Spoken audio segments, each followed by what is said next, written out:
Bonjour, bienvenue à cette nouvelle édition du Mbok, c'est-à-dire la connaissance de l'univers à la lumière de nos ancêtres Bassa. D'ici la fin de cette nouvelle édition, nous allons tirer deux conclusions suivantes. La première étant, bien évidemment, l'origine Bassa Ngorletoubaïenne, indéniable et incontestée, de l'Égypte pharaonique. Et la seconde étant l'Église catholique romaine en particulier et les autres religions du monde n'ont pas d'autre Dieu que Ngorletouba, cette montagne rocheuse, cette grotte sacrée au Cameroun. Comment comprendre ou même expliquer la présence acharnée au prix des armes et du sang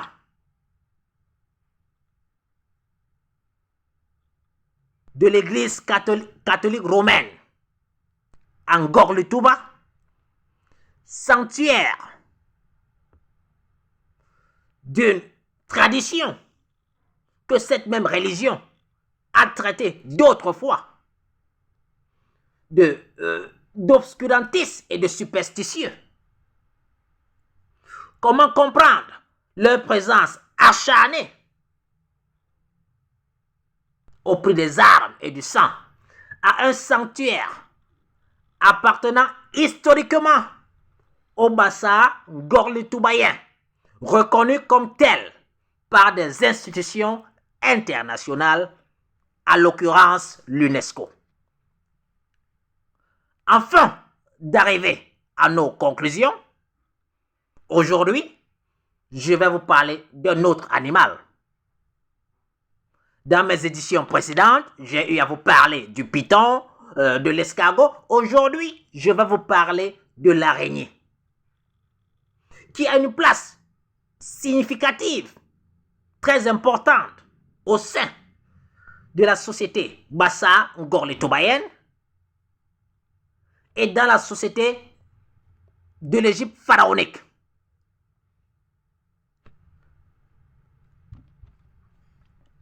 Les Bassa Ngorletoubaïens ont le mythe de l'araignée, dont je vous ai déjà parlé à plusieurs reprises. D'après ce mythe, les Bassa Ngorletoubaïens se sont retrouvés à la grotte sacrée Ngorletouba suite à une guerre. Ils étaient poursuivis par des ennemis. Afin de sauver leur vie, ils se sont, nos ancêtres, réfugiés à l'intérieur de la grotte sacrée.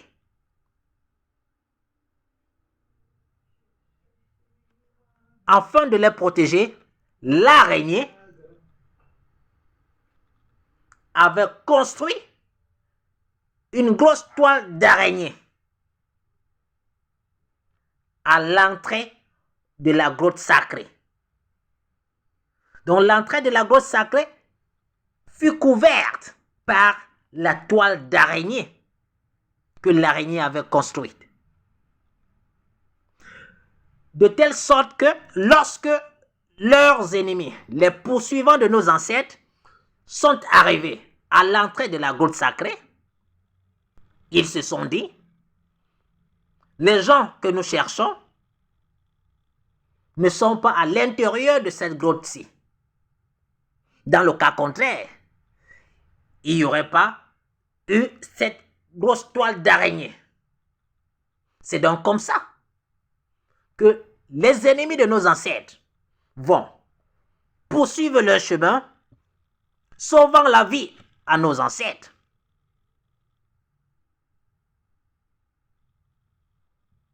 Je vous ai dit ici, il s'agit d'un mythe, car ce ne sont pas des événements factuels. Mais ici, à travers ce mythe, comme vous allez le voir, nos ancêtres ont tout simplement transporté leur civilisation pharaonique égyptienne. Ils ont retransmis leur civilisation de leurs ancêtres en Égypte à la grotte sacrée Bassa Ngorle-Touba.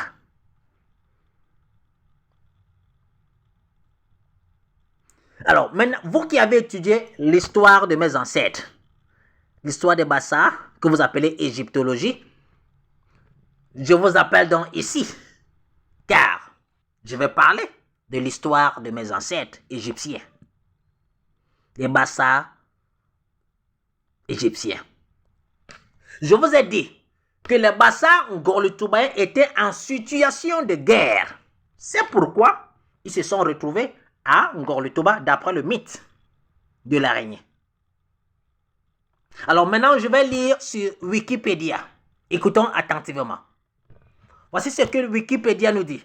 Dans l'Égypte ancienne, la déesse Nit était associée à l'araignée. Dans l'Égypte ancienne, la déesse Nit était associée à l'araignée. Elle est la déesse protectrice de Nsa. Je suis en train de lire sur Wikipédia. Elle est la déesse protectrice de Nsa. Donc, la déesse Nit est associée à l'araignée, à l'Égypte pharaonique, et c'est elle la déesse de la guerre, la déesse de la protection. C'est elle la déesse de la guerre. Et je vous ai dit que pendant les Bassa étaient en situation de guerre. C'est pourquoi ils vont créer ce mythe de la guerre pour transposer leur civilisation égyptienne en vous disant qu'ils étaient suivis, ils n'étaient pas poursuivis. Ils n'étaient pas poursuivis. C'est un conte de fées. C'est tout simplement pour transposer leur civilisation, leur connaissance, leur spiritualité, leur religion. Et c'est donc l'araignée qui va donc leur sauver la vie, qui va les protéger. C'est pourquoi les Bassa Ngorle-Toubaïens ne tuent pas l'araignée, car elle est protectrice. Et Wikipédia nous dit, elle est la déesse protectrice de Nsa. Nsa, c'était la ville Bassa en Égypte pharaonique. Et ça continue en disant, le symbole de la déesse Nit est également utilisé pour désigner sa ville sacrée Nsa, pour désigner sa ville sacrée Nsa, pour désigner sa ville sacrée Nsa. Est-ce que vous voyez? Pour désigner sa ville sacrée Nsa.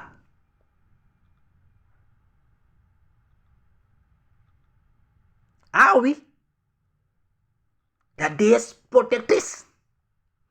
Et on continue.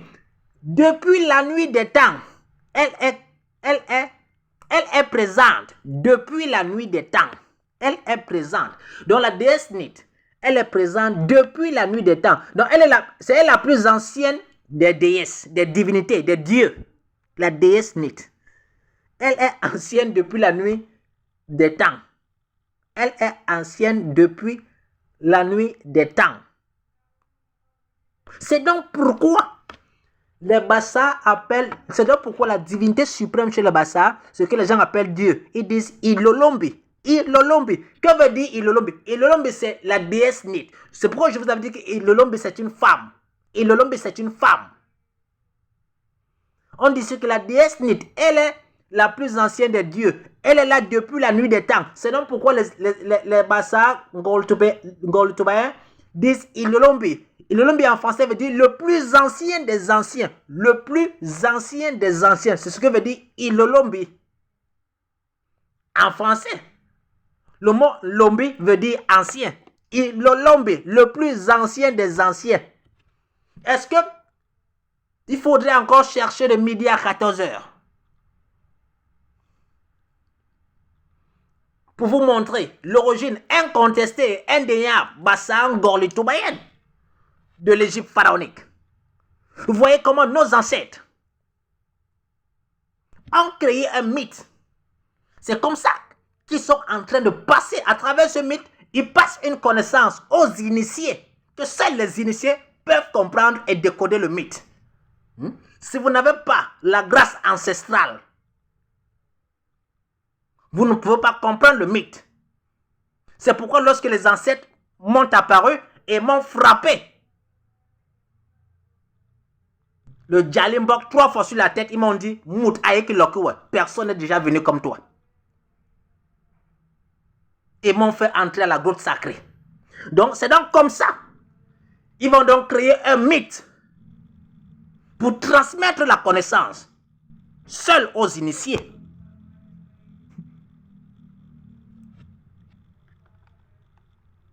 Alors maintenant, j'aimerais appeler les imposteurs de l'Église catholique, du christianisme. Appelez-moi ces imposteurs et vous allez comprendre maintenant pourquoi ces gens-là ne vont jamais quitter la grotte sacrée. Lorsque les dignes fils, les dignes enfants de la grotte sacrée sont allés au sommet de la grotte et arracher la croix qui avait été plantée par le christianisme lors de la colonisation, je vous avais dit, j'avais dit ici que cette croix sera remise. Parce que le christianisme, l'Église catholique n'a pas d'autre Dieu qu'un Ngor-le-Touba. Le seul fait que cette religion ait pour symbole la croix nous dit de facto que c'est une religion, c'est un plagiat du Mbok. Car la croix, comme je vous l'avais dit, est d'origine bassa. Alors maintenant, appelez-moi ces imposteurs. Je continue la lecture.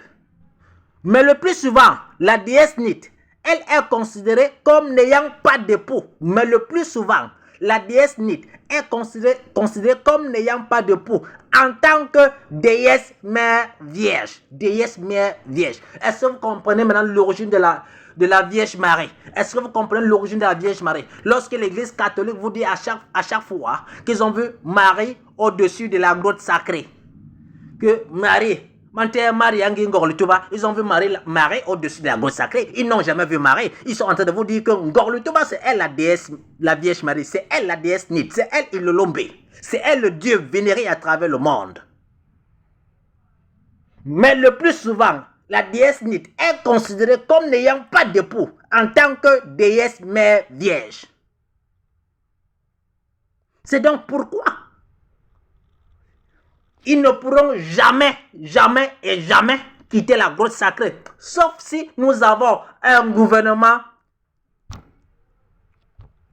nationaliste. Sauf si nous avons un gouvernement nationaliste. Et tant que nous avons des gouvernements néocolonialistes au service de l'impérialisme occidental, oubliez cela. Et quand je vois même tous les candidats de l'opposition, je vois personne avec une idéologie nationaliste. Je vois personne prêt à sacrifier sa propre vie.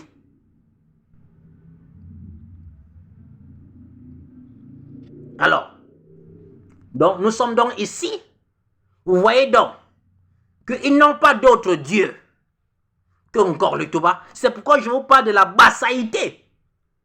Je suis le père fondateur de la bassaïté. Cette idéologie selon laquelle tous les habitants de la terre sont bassa et tous vénèrent un et un seul Dieu qui est Ngor-le-Touba au Cameroun. Alors, moi je suis prêt. Je vous ai dit, je suis prêt. Appelez ces prêtres de l'église catholique. Moi j'aime poser, quand je parle avec le christianisme, je ne parle pas avec les pasteurs. Hein. Je ne parle pas avec... Non. Mon père est protestant, mais je ne parle pas avec les pasteurs. Je parle avec les prêtres catholiques. Ces gens-là ont le doctorat. Il y a les gens là-bas qui ont bac plus 7. Alors, il faudrait que vous les invitez au débat. Je vais leur montrer par A plus B que votre Dieu là c'est Ngor-le-Touba. Votre Dieu là c'est Ngor-le-Touba. Alors, les égyptologues, si ce que j'ai lu ici n'est pas vrai, faites-le savoir. Les égyptologues, vous qui avez étudié la tradition des temps anciens de mes ancêtres bassa en Égypte,